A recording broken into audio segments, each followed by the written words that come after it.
వారిని నేనే సరి చేస్తాను, వారికి కావాలి. అందుకనే ఆ తోటమాలి అంటాడు, తోటమాలి ఎవరికి గుర్తండి? ప్రభు అయిన యేసుక్రీస్తు వారికి గుర్తు. ఆయన అంటాడు, అయ్యా ఒక్క అవకాశమే, ఒకసారి మళ్ళా వాళ్ళకి బుద్ధి చెబుదాం.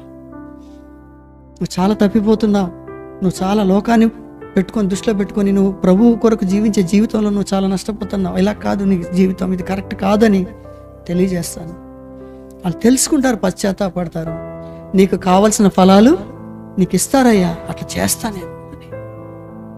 ఇదండి ప్రభు చెప్పింది. అంజూరపు చెట్టు లేతదై చిగురించినప్పుడు వసంతకాలం ఎలాగ సమీపించిందని మీరు అనుకుంటారో, అలాగే ఇవన్నీ జరుగుతున్నప్పుడు, ఈ భయంకరమైన పరిస్థితులు జరుగుతున్నప్పుడు, ఏమండి, ఈ ఘోరాలు భయంకరమైన పరిస్థితులు జరుగుతున్నప్పుడు విశ్వాసి తను తాను స్థిరపరచుకొని నేను ప్రభు కొరకు నిలబడాలి, ప్రభు కొరకు నమ్మకంగా ఉండాలని ఎప్పుడైతే విశ్వాసం అనుకుంటారో ఆ టైంలో నేను వస్తాను అని. ఇది సూచన, అంజూరపు చెట్టును గురించిన సూచన ఇదండి.